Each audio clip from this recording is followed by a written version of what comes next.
Жил-был себе маленький сталевый коник.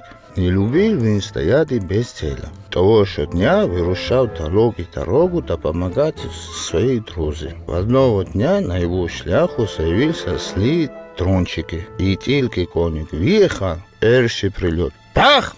Ой, подумав коник, добре, що не капець. І поїхав далі.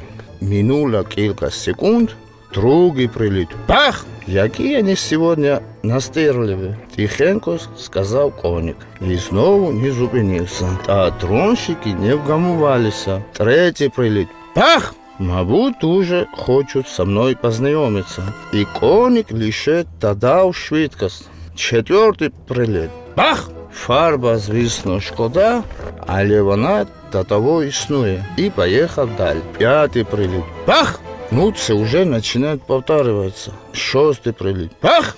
Напевно, сьогодні просто такий день. І коник перто котиться перед. Аж раптом сьомий приліт. Пах! Навколо здійнявся пил. Усе затихло. Здавалося, що казка ось закінчиться. Але ні, бо справжні українські коники не зупиняють ні труднощі, ні вибухи. От і сказці кінець, а коник поїхав виконувати свою роботу.